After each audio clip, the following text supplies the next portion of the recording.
primeira questão, ela fala o seguinte: alguns fatores podem alterar a rapidez das reações químicas. A seguir, destacam-se 3 exemplos no contexto da preparação e da conservação de alimentos. O caso 1 fala o seguinte: a maioria dos produtos alimentícios se conserva por muito mais tempo quando submetidos à refrigeração. Esse procedimento diminui a rapidez das reações que contribuem para a degradação de certos alimentos. Aqui a gente está falando de refrigeração. Logo, a nossa palavra-chave aqui é temperatura, tá? Que é um dos fatores que afeta a velocidade das reações químicas. No caso 2, nós temos o seguinte: um procedimento muito comum utilizado em práticas de culinária é o corte dos alimentos para acelerar o seu cozimento, caso não se tenha uma panela de pressão. Se a gente faz cortes nos alimentos, a gente picota os alimentos, significa que a gente está diminuindo o seu tamanho, ou seja, a gente está aumentando a superfície de contato, tá? Todas as vezes que a gente tem um sólido, que a gente fragmenta esse sólido, a gente aumenta a superfície de contato. E, em geral, quanto maior a superfície de contato, maior é a velocidade da reação química também. E aqui no último caso, nós temos na preparação de iogurtes, adicionam-se ao leite bactérias produtoras de enzimas, que aceleram as reações envolvendo açúcares e proteínas lácteas. Pessoal, se aqui está falando de enzimas, as enzimas são catalisadores biológicos, tá? Então, aqui a gente está falando de catálise, ok? Então, podemos colocar aqui que o fator é catalisador. Então, nós temos, no primeiro caso, temperatura, no segundo caso, superfície de contato, no terceiro caso, catalisador. Então, a alternativa que contempla isso é a letra C. Na questão 2, pessoal, nós temos o seguinte aqui, ó. Amostras de magnésio foram colocadas em solução de ácido clorídrico em diversas concentrações e temperaturas, havendo total dissolução do metal e desprendimento do hidrogênio gasoso. Observaram-se os resultados expostos na tabela a seguir. Então, aqui eu tenho uma equação química. O magnésio reage com o ácido clorídrico, produzindo uma solução de cloreto de magnésio e o gás hidrogênio. Aqui eu tenho uma tabela, tá? As 4 amostras. E aqui fala o seguinte, na letra A diz: em qual caso a taxa de desenvolvimento média, né, que é a velocidade média da reação, foi maior? Em qual caso houve a dissolução do magnésio de maneira mais rápida, né? A gente quer saber qual é a taxa com que cada amostra de magnésio foi consumida nesses casos aqui, tá? A gente vai usar aqui, pessoal, a fórmula da velocidade média. Velocidade média, se a gente tem massa, então vai ser o módulo da variação da massa dividido pela variação do tempo, tá bom? Então, essa vai ser a fórmula que a gente vai usar, porque a massa do magnésio está aqui, né? O ΔM já está aqui, que é a própria massa, e o ΔT é o tempo utilizado para poder dissolver aquela massa do magnésio, tá? Então, dividindo a massa pelo tempo, a gente tem a velocidade média, ok? Observem, pessoal, aqui no caso 1, então 2 dividido por 10 deu 0,2 gramas por minuto. No caso 2, 0,4 por 2, que deu 0,2. No caso 3, 0,4 por 1, que deu 0,4. E no caso 4, deu 0,5, né? Dividido por 1, que deu 0,5. Né? Todos os casos aqui, mesma unidade, gramas por minuto. Então, em todos esses casos aqui, a gente comparando, a gente percebe que o caso 4, né, é o que apresentou maior velocidade média, que foi de 0,5 gramas por minuto, ok? Na letra B, a gente tem uma situação um pouquinho diferente. A letra B está perguntando em qual caso se desprendeu maior quantidade de hidrogênio, ou seja, em qual caso houve maior formação de produtos. Bom, se a gente analisar a equação, a gente percebe o seguinte, pessoal, que quanto maior a quantidade de reagente que a gente tiver, maior vai ser a quantidade de produto também, tá? Isso é uma questão de estequiometria da reação. Então, se eu tenho mais magnésio, eu tenho mais hidrogênio produzido. Não depende da velocidade isso aqui, ok? Então, a gente pode colocar o seguinte, ó. A quantidade de produto formado depende da quantidade de reagente. Logo, uma vez que a amostra 1 apresenta maior quantidade de magnésio, ela produzirá maior quantidade de hidrogênio também, ok? Então, essa seria a resposta esperada. A questão 3, ela traz o seguinte: o carvão é um combustível constituído de uma mistura de compostos ricos em carbono. A situação do combustível, que é o carvão, do comburente, quando a gente fala de comburente, a gente está falando de O2, tá? Gás oxigênio, e a temperatura utilizada favorecerão a combustão do carbono com maior velocidade, respectivamente. Então, eu estou procurando aqui a situação em que vai dar maior velocidade de reação química, tá?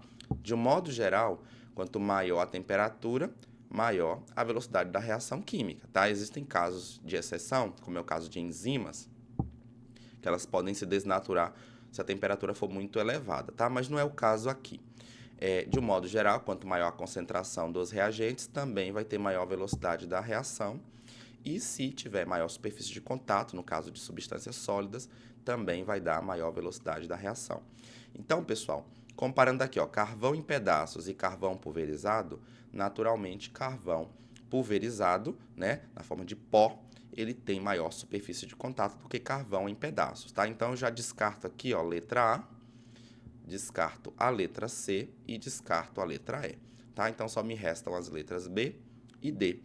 Aí eu tenho duas situações, o ar atmosférico e o oxigênio puro. O ar atmosférico, ele tem aproximadamente 21% de gás oxigênio, tá? Então, ou seja, tem uma concentração de gás oxigênio menor do que o próprio oxigênio puro. Então, eu já descarto, obviamente, a letra B por uma questão de que tem uma concentração menor, né? Na letra D eu tenho uma maior concentração de gás oxigênio, já que eu estou usando oxigênio puro. Além disso, aqui também tem uma temperatura mais alta, ó, 100 graus Celsius, né, em relação a todas as outras. Então, aqui na letra D, eu tenho uma maior velocidade da reação química. Eu tenho maior superfície de contato, eu tenho maior concentração de gás oxigênio e eu tenho aqui também maior temperatura, ok? Na questão 4, fala o seguinte: os incêndios nas matas se propagam com maior rapidez quando está ventando. Propõe uma explicação para isso, utilizando seus conhecimentos sobre o efeito da concentração e sobre a velocidade de uma reação química. Pessoal, de um modo geral, para a combustão acontecer, o gás oxigênio ele vai sendo consumido e aí CO2, vapor de água, né, pode ser monóxido de carbono, vão ser produzidos durante essa combustão, certo? Bom, de um modo geral, quando está ventando, a gente percebe que vai haver uma circulação de ar atmosférico e, consequentemente, uma circulação também de gás oxigênio e, portanto, aumenta ali, né, na área em que está acontecendo o incêndio, a concentração de oxigênio, tá? Porque foi reduzida pelo próprio consumo durante a combustão, tá bom? E essa circulação de ar também promove, então, né, que o CO2 e todos os outros componentes ali produzidos durante, né, a reação de combustão, que eles vão embora, tá? Então, eu coloquei isso daqui, ó. Os incêndios se propagam mais rapidamente com vento, porque o oxigênio essencial para a reação de combustão é constantemente renovado.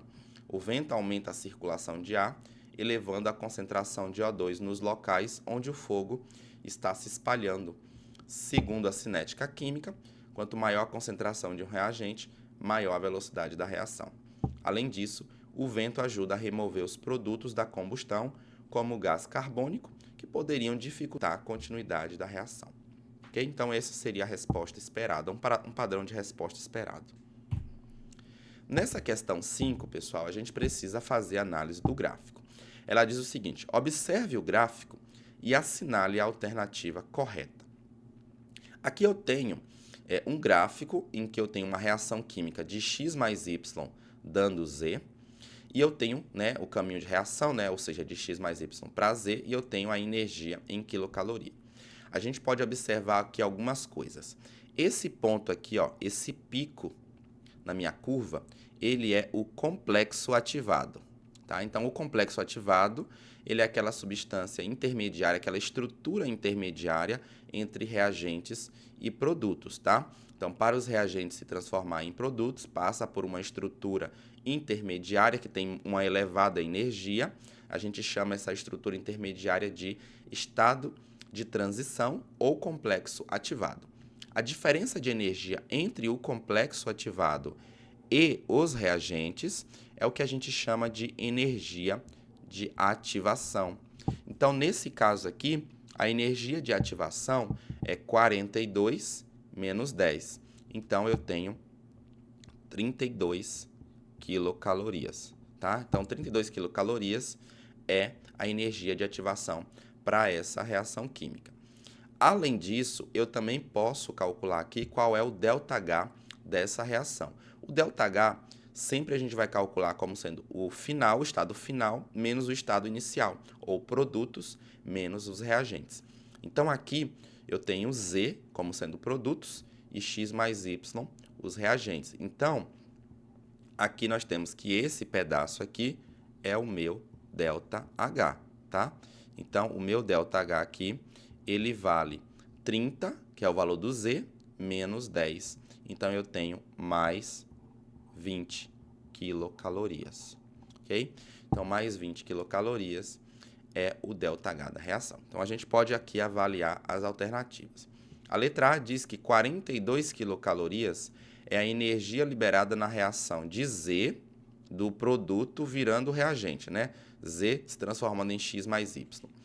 Pessoal, se X mais Y se transformando em Z, o ΔH é de mais 20 quilocalorias, então quer dizer que o Z virando X mais Y, né? Ou seja, produtos se transformando em reagentes, o ΔH tem o mesmo valor, mas com sinal trocado. Então, se de reagente para produto é mais 20 quilocalorias, de produto para reagente, menos 20 quilocalorias. Então, a energia liberada aqui não seria de 42, seria de 20 quilocalorias, tá? Então, o ΔH seria menos 20, ou seja, seria liberado 20 quilocalorias. A letra B diz 30 quilocalorias é a energia do complexo ativado. O complexo ativado está aqui, ó, 42 quilocalorias. Não são 30, tá? Então, 42. A letra C fala 12 quilocalorias é a energia absorvida na reação de X mais Y, dando Z. Bom, X mais Y dando Z é o próprio ΔH aqui, essa energia, essa variação de energia, é o próprio ΔH da minha reação, que vale 20 quilocalorias, não vale 12. E a letra D, ela diz que 32 quilocalorias é a energia de ativação para a reação de X mais Y dando Z, e de fato a gente acabou de calcular que a energia de ativação vale 32 quilocalorias. Então, essa é a alternativa correta. Na questão 6, nós temos, sobre catalisadores são feitas as 4 afirmações seguintes. 1. São substâncias que aumentam a velocidade de uma reação. De fato, a gente tem que o catalisador ele é uma substância que vai aumentar a velocidade da reação química. 2. Reduzem a energia de ativação da reação. Exatamente isso. O catalisador ele gera um caminho novo de reação em que eu tenho uma energia de ativação menor do que a reação original. E o fato de ter uma energia de ativação menor é isso que faz com que a velocidade da reação seja maior, tá? Então, verdadeiro também. 3 diz, as reações nas quais atuam não ocorreriam nas suas ausências. Isso é falso, tá? A catálise, ela aumenta a velocidade, ela acelera a reação. A reação acontece sem o catalisador, mas de maneira muito mais lenta, tá? O catalisador ele tem a função de acelerar a reação. A 4 diz, enzimas são catalisadores biológicos. Isso é verdadeiro também, tá? Então, a definição de enzima, né, são moléculas, em geral proteínas, que atuam como catalisadores, tá bom? Então, 1, 2 e 4, alternativa D. Na questão 7, nós temos o seguinte, considere as duas fogueiras representadas a seguir, feitas lado a lado, com o mesmo tipo e quantidade de lenha. Então, a gente está considerando aqui que é o mesmo tipo de lenha e a mesma quantidade, porque isso poderia afetar a velocidade da reação, né? Aqui nessa questão, a gente tem que avaliar apenas a disposição aqui das madeiras, ok?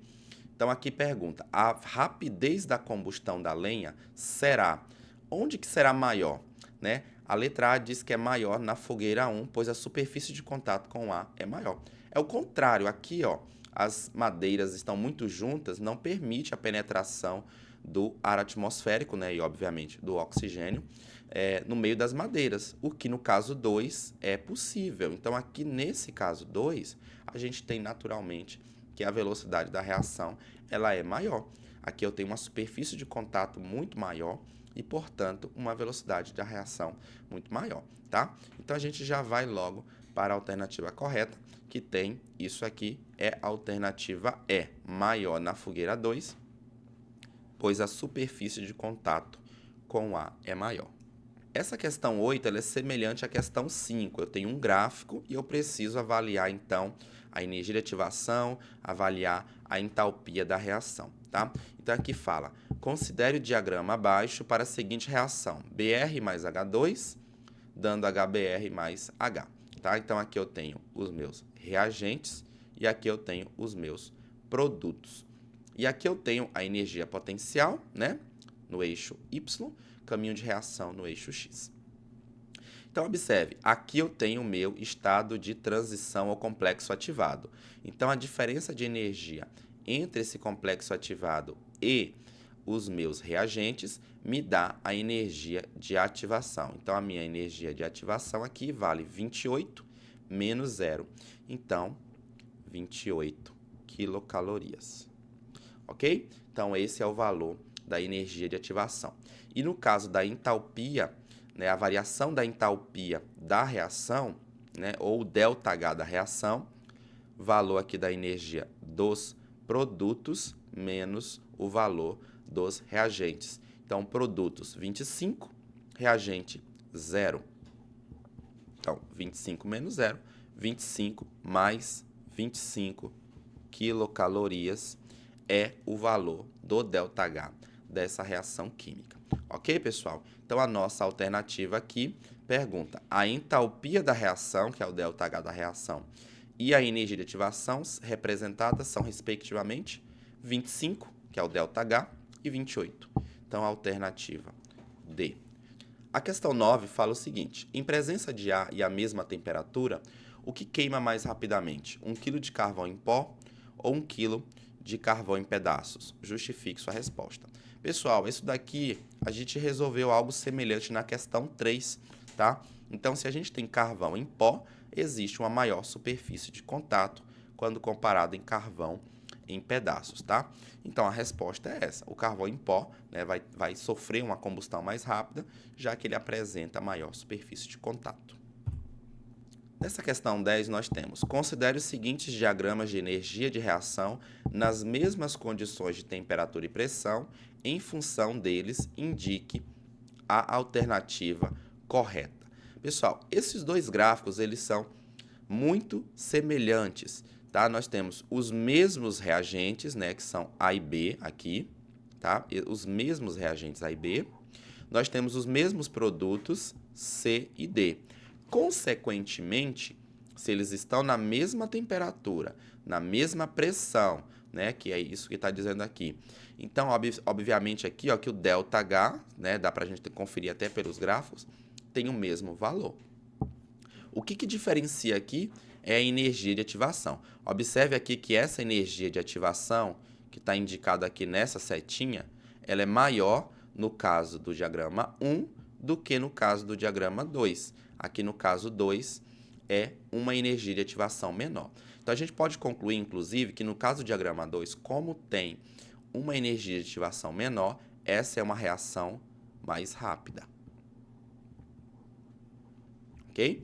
Então, quanto maior a energia de ativação, mais lenta é uma reação química. Menor a energia de ativação, mais rápida é a reação química. Então, a letra A diz, as concentrações C e D serão maiores no caso do diagrama 1. Pessoal, aqui não fala de concentração, tá? Mas, como as reações são as mesmas condições de temperatura e pressão, então as concentrações, elas são iguais nos dois casos. Então, isso é falso. Na letra B diz que a reação de A mais B dando C mais D é uma reação endotérmica. Observem que aqui os produtos têm uma energia menor do que dos reagentes. Significa que os reagentes perderam energia para se transformar nos produtos. Então, essa reação ela é uma reação exotérmica, não é endotérmica. Então, é falso também. Letra C diz, a variação de entalpia padrão, ou seja, o ΔH, é maior no caso do diagrama 1. Não, é o mesmo caso. Como aqui nós temos reagentes e produtos iguais, mesma temperatura, mesma pressão, então ΔH é igual em ambos os casos. A letra D diz que no caso do diagrama 2, tem-se a presença do catalisador. Essa aqui é a alternativa correta, tá? É a alternativa que a gente está procurando. Por quê? Observem que a reação aqui é a mesma, é de A mais B dando C mais D, tá? São as mesmas condições de temperatura, as mesmas condições de pressão. E no caso do diagrama 2, a reação é mais rápida. Se a reação é mais rápida e todas as outras condições são iguais, quer dizer que existe um catalisador aqui que diminuiu a energia de ativação, tá certo? E a letra E diz assim, no caso do diagrama 1, a reação é mais rápida. A gente acabou de ver, então, que no caso do diagrama 2 é que a reação é mais rápida pela presença do catalisador. Então, a letra E é falsa também.